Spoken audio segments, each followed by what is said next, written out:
ॐ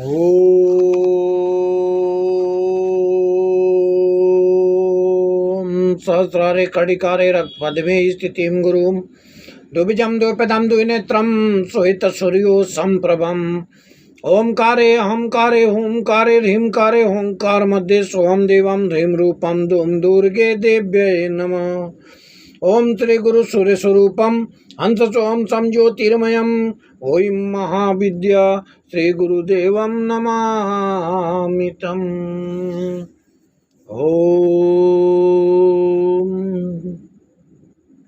गुरु व शिष्य। गुरु किसको कहते हैं और उसकी आवश्यकता क्या है?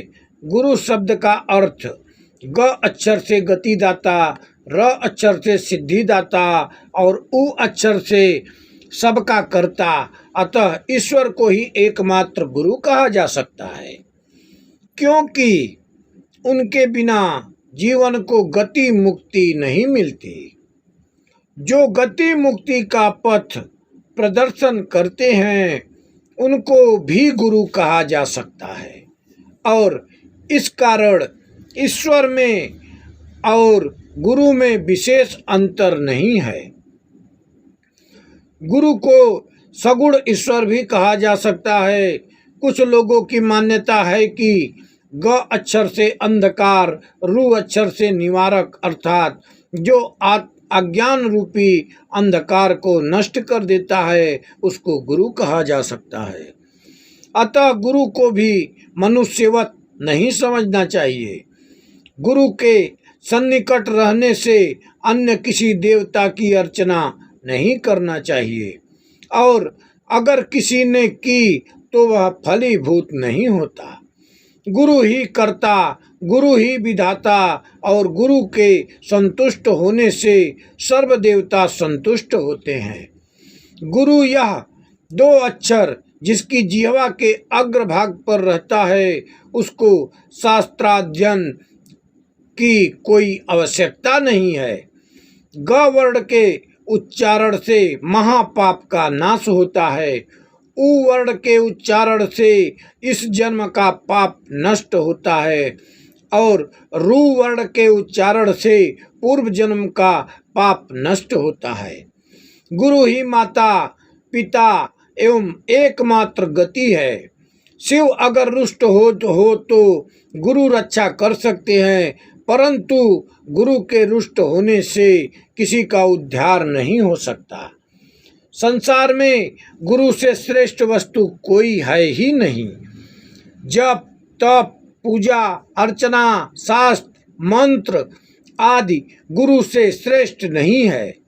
जो गुरु की मूर्ति का ध्यान और उनके तत्व का सदैव जप करते हैं उनको काशीवास का फल मिलता है। गुरु ही तारक ब्रह्म है। गुरु प्रणाम मंत्र के भावार्थ को अच्छी तरह हृदयंगम करना चाहिए, अन्यथा केवल उच्चारण करने से कुछ प्राप्त नहीं होने वाला। भक्ति भाव से कार्य करने पर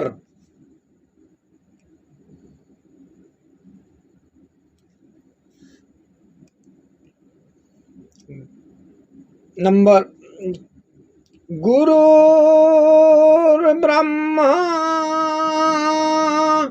गुरुर्विष्णु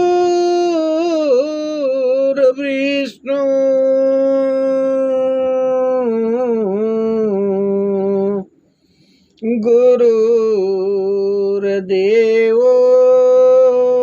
महेश्वर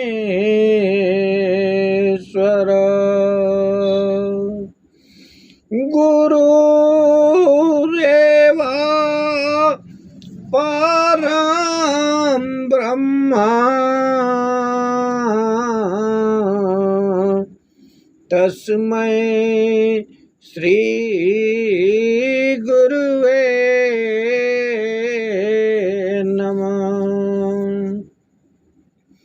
अखंड मंगलाकारं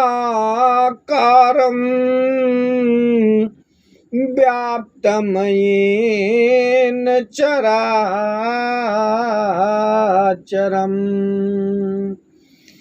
तत्पदं दर्शयामि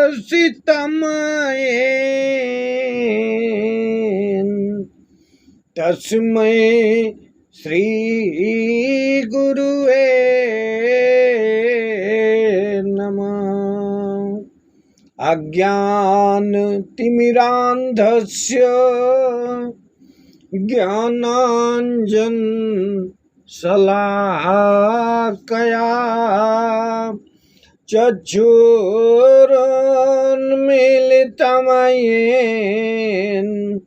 तस्मै श्री गुरुवे नमः। गुरु ही ब्रह्मा, गुरु ही विष्णु, गुरु ही देवादिदेव महेश्वर और गुरु ही परम ब्रह्म है। ऐसे गुरु को हम प्रणाम करते हैं। समस्त ब्रह्मांड जिनका आधार है, जो चराचर जगत में व्याप्त हैं, जो ब्रह्म पद का दर्शन कराते हैं, उस गुरु को प्रणाम है। जो अज्ञान के अंधकार के अंधजनों को ज्ञान रूपी अंजन शलाका द्वारा उन्मीलित करते हैं, उन गुरु को प्रणाम है। गुरु दो प्रकार के होते हैं, शिक्षा गुरु व दीक्षा गुरु। गुरु के उपदेश बिना सामान्य वृक्ष लता का भी परिचय अच्छी तरह नहीं जाना जा सकता। मन, बुद्धि, चित्त, इंद्रियां ये सब और एक प्रबल शक्ति के द्वारा परिचालित हुए बिना कोई कार्य नहीं कर सकता। जिस शक्ति के द्वारा हमारी आत्मा की उन्नति होती है और हम मुक्ति की ओर अग्रसर हो सकते हैं, वही शक्ति हमारी गुरु है। दो शक्तियों के सम्मिलित घर्षण के बिना कोई कार्य सिद्ध नहीं हो सकता और इन दोनों शक्तियों में जो शक्ति प्रबल होती है, वही दूसरे की गुरु होती है। चंद्र, सूर्य, ग्रह, नक्षत्रादि जिन शक्तियों के इशारे से अपना अपना कार्य निरंतर संपादित कर रहे हैं, वही जगत गुरु हैं। ऐसे जगत गुरु को जानने के लिए जब जीव के मन प्राण व्याकुल होते हैं, तब गुरु तत्व ज्ञान का उपदेश देकर जीव के पथ को स्पष्ट और सुगम कर देते हैं।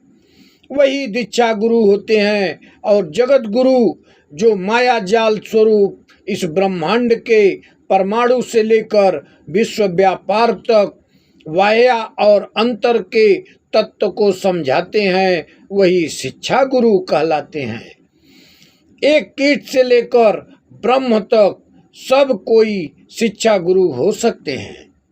सभी जानते हैं कि वृक्ष, लता, पशु, पक्षी आदि सब कितने समय में कितनी शिक्षाएं दिया करते हैं।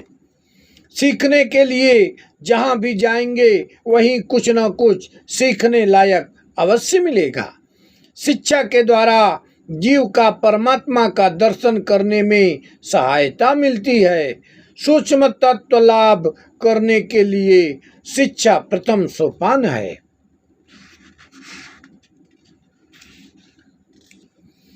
और दीक्षा दूसरा सोपान है।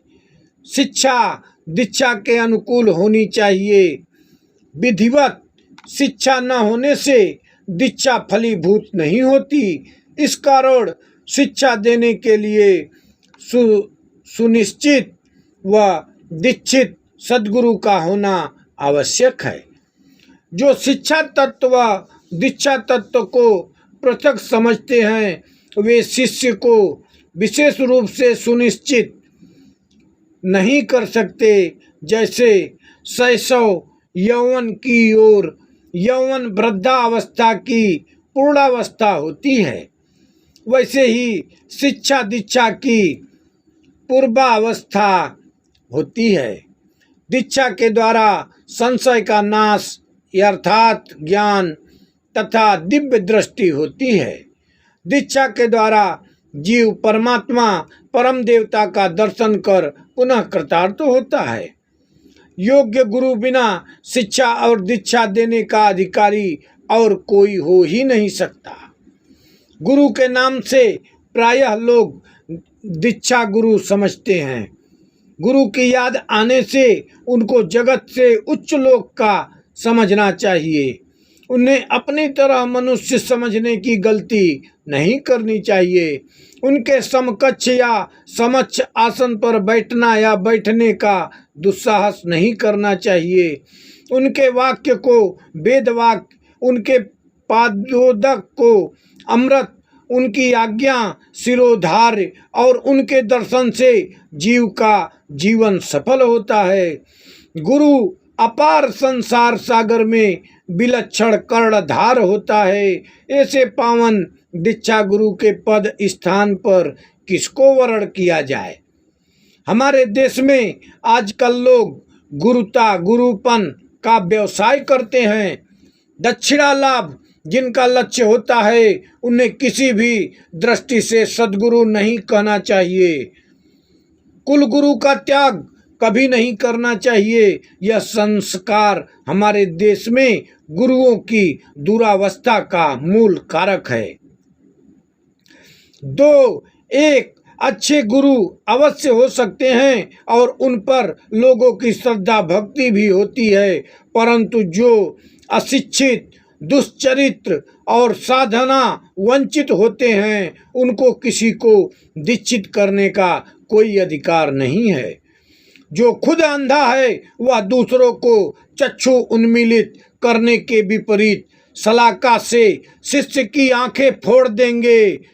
उनमें शिष्य को चराचर व्यापी अखंड मंगलाकार पुरुष का दर्शन कराने की क्षमता तो नहीं है। जिन्होंने निज को कभी न देखा न परखा वे अन्य को कौन सा पथ दिखाएंगे। वे केवल सद्गुरु की प्राप्ति प्रणाली ही ग्रहण कर सकते हैं। पैतृक बाग बगीचा ग्रह संपत्ति की तरह वे लोग शिष्य के घर पर अधिकार किए बैठे हैं। वे एक बार भी नहीं सोचते कि दीक्षा देना कोई खेल तमाशा नहीं। शिष्य को सिंधु संसार पार कराने का गुरुतर भार उन्हीं लोगों पर है और ईश्वर के समक्ष वही लोग शिष्य के लिए जवाबदेह हैं। बिना जाने विचारे, बिना सोचे समझे, पता नहीं किस बूते पर धधकती अग्नि ज्वाला में हाथ डालते हैं। कहा नहीं जा सकता कि हिंदू होकर और शास्त्रों को मानकर भी वे किस तरह ऐसे भयानक कुकृत्य करते हैं। पहले जानना चाहिए कि गुरु के लक्षण क्या है, तदुपरांत दीक्षा देने का दायित्व निभाना चाहिए। जो सर्वशास्त्रदर्शी, कार्यदक्ष, शस्त्रों के यथार्थ मर्म के ज्ञाता, सुभाषी, अविकलांग हो और जिसके दर्शन मात्र से लोगों का कल्याण हो, जितेंद्रिय ब्राह्मण, शांतचित, पितृ मात्र भक्त, आश्रमी और देशवासी, ऐसे गुणों से परिपूर्ण पुरुष को गुरु स्वीकार करना चाहिए। इस प्रकार गुणवान होकर शिष्य को दीक्षित करने से दोनों का कल्याण होता है। आधुनिक युग में गुरुपन नौकरी व व्यापार की तरह धन उपार्जन का रास्ता बना हुआ है। लोग कर्म दोष से गुरु पद की महिमा को कलंकित एवं उसकी मर्यादाओं को धूल धसरित कर रहे हैं। शिष्य का उद्धार न करने से भयंकर पाप से लिप्त होना पड़ता है। मंत्र दीक्षा के पूर्व गुरु और शिष्य को कम से कम 6 माह या साल भर तक इकट्ठे वास करना चाहिए। परस्पर प्रीति युक्त और उपयुक्त बोध होने पर शिष्य गुरु से ज्ञान भिक्षा की याचना करे, तब गुरु को कृपा करके शिष्य को भव यंत्रणा से मुक्त होने का उपाय, तत्व ज्ञान के उपदेश एवं दीक्षा देनी चाहिए। प्रायः ऐसा देखा जाता है कि शिष्य की संपत्ति के बिना ही गुरु जबरदस्ती दीक्षा दे देते हैं। ऐसा करना पाप को आमंत्रित करना है। उपयाचक होकर दीक्षा देना केवल पैसे के लोभ के अलावा कुछ और नहीं। यदि शिष्य करबद्ध प्रार्थना न करे तब तक किसी भी सद्गुरु को उसे दीक्षित नहीं करना चाहिए। शिष्य मंत्र जाप करता है या नहीं, साधना में किसी प्रकार का विघ्न उपस्थित हो रहा है या नहीं, शिष्य ने कितनी उन्नति की, गुरु की जानकारी में ये सारे तथ्य आने चाहिए। परंतु आजकल के गुरु इन तथ्यों की बिल्कुल परवाह नहीं करते। शिष्य को कितना वेतन मिलता है, उसकी ऊपरी कमाई भी कुछ है या नहीं, यह बात अवश्य उनकी जानकारी में होती है। इसलिए आजकल शिक्षित लोग कुल गुरु से दीक्षा नहीं लेना चाहते, योग्य गुरु की प्राप्ति के बाद ही दीक्षित होने की चेष्टा में रहते हैं। बिना सच्चे गुरु के उचित मार्ग बताने की योग्यता किसी में नहीं है। क्षेत्र अर्थात मनुष्य का शरीर सबका एक समान नहीं होता, इसलिए सबके लिए बीज मंत्र ठीक करना बहुत कठिन है। महापुरुष के अलावा यह कार्य कोई दूसरा कर ही नहीं सकता। कुल गुरु से कुछ पाने या मिलने का भरोसा नहीं है, कारण कि किस मार्ग से चलना चाहिए उन्हें खुद ही ज्ञात नहीं है। अंधा अंधे को रास्ता नहीं दिखा सकता। संसार में ऐसा देखा जाता है कि एक ही परिवार में 5 लड़कों में कोई सत, कोई असत, कोई धार्मिक, कोई अधार्मिक, कोई नास्तिक, कोई आस्तिक होता है। परंतु कुलगुरु हमेशा सबके लिए एक ही इष्ट देवता और एक ही बीज मंत्र निर्धारित कर केवल अक्षरों में कुछ हेर फेर करते हुए दीक्षा दिया करते हैं। उस बीज मंत्र से शिष्य का भला हो या बुरा, इसकी कोई जिम्मेदारी उन पर नहीं। गुरु क्या वस्तु है इसे वे खुद ही नहीं जानते। उनका तात्पर्य बस शिष्य को दीक्षा देकर वार्षिक दक्षिणा मिलने से है। दीक्षा लेकर शिष्य का क्या उपकार हुआ, वे इस बात को पूछना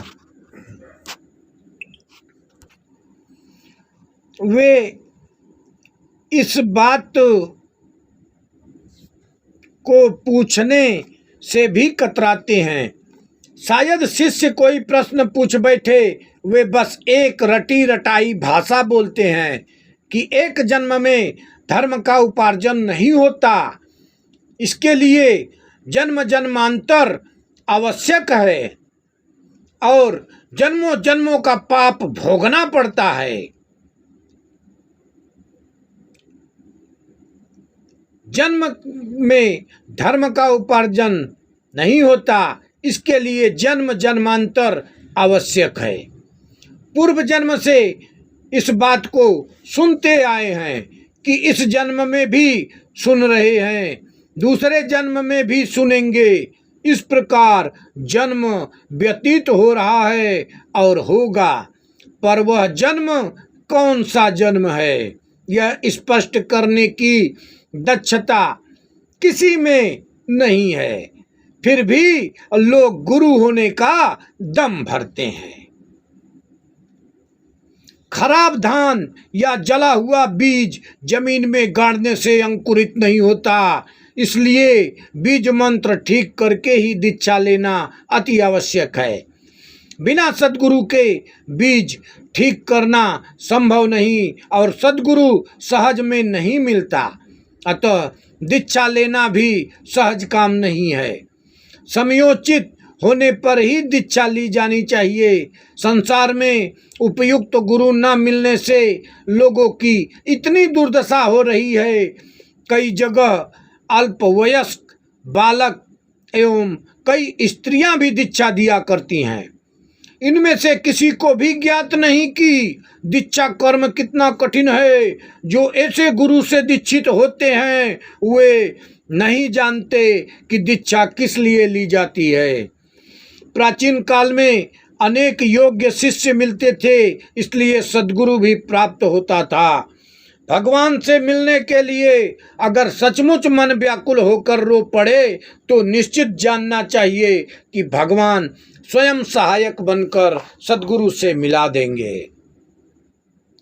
सद्गुरु बाजार, हाट, रास्ता, घाट या निकट में नहीं मिलता। अगर कोई भगवान के लिए पागल हो, उसको पाने के लिए आतुर हो, उनके दर्शन की लालसा बलवती हो और उनको ना पाने से कुछ अच्छा न लगता हो, तब उन्हीं की कृपा से सद्गुरु का दर्शन मिलता है। सच्चा शिष्य नहीं होने पर सद्गुरु की भी प्राप्ति नहीं होती। जैसा शिष्य वैसा गुरु। शिष्य यदि गुरु से प्रति श्रद्धावान वनत हो, दीक्षा मंत्र तथा ईश्वर पर अटल विश्वास स्थापित कर सके, तब निश्चित है कि गुरु के कच्चा होने पर भी शिष्य परम धाम का अधिकारी होगा। इसमें रंच मात्र भी संदेह नहीं है। उपर्युक्त गुणों से सज्जित शिष्य यदि वास्तविक सद्गुरु को वरण करे तथा गुरु भी इसी प्रकार के लक्षणों से युक्त होकर आचरण करे तो बात बन जाए। जिस शिष्य में पुण्य धर्म नहीं, शुद्ध चित्त, गुरु भक्ति, जितेंद्रिय, दान, ध्यान, परायणता और धीरता एवं गंभीरता नहीं होगी, उसे सद्गुरु कभी दीक्षा नहीं देंगे। आलसी, लालची, दाम्भिक, कृपण, दरिद्र अर्थात जो व्यक्ति धन का उचित व्यय नहीं करता, रोगी, असंतोषी, क्रोधी, लोभी, कठोर भाषा का प्रयोगता, अन्याय, अत्याचार से उपार्जित धन का उपयोग करने वाला हो, पर स्त्रीगामी, आचरणहीन, दूसरों को नुकसान पहुंचाने वाला, ज्यादा खाने वाला, दुरात्मा और गुरु निंदा करता हो या सुनता हो, ऐसे नराधम व्यक्ति को कभी शिष्य न बनाएं।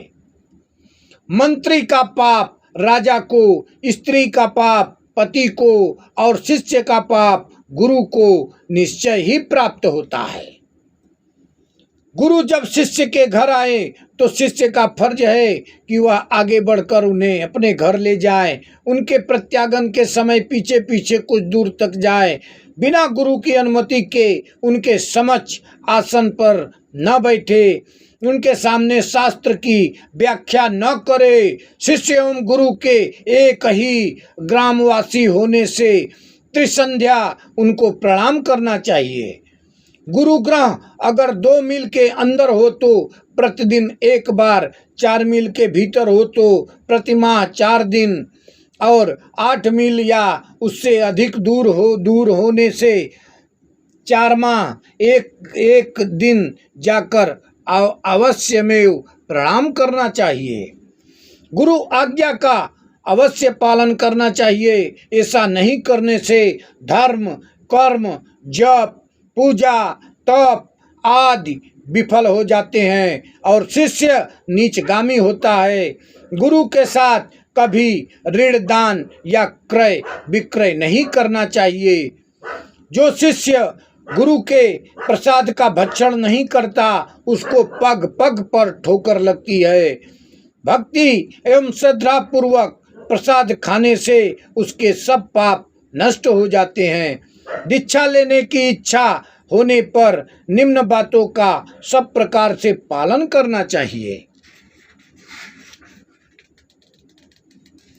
कभी मिथ्या वाचन नहीं करना चाहिए, कभी किसी की हिंसा नहीं करनी चाहिए, समस्त जीवों पर दया करनी चाहिए, यथासाध्य परोपकार करना चाहिए, रिपुओं का दमन करना अर्थात उन्हें अपने बस में लाना चाहिए, दूसरे के वैभव के प्रति ईर्ष्यालु नहीं होना चाहिए, बल्कि आनंदित होना चाहिए। जानबूझकर किसी प्रकार का अन्यायपूर्ण कार्य नहीं करना चाहिए। व्यर्थ और अधिक नहीं बोलना चाहिए। लोभ तथा वासना का त्याग करना चाहिए। कामना का त्याग कर उपासना करनी चाहिए।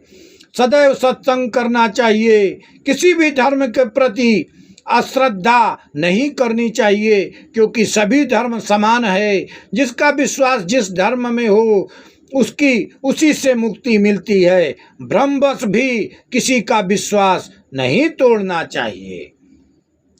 जय महागुरु।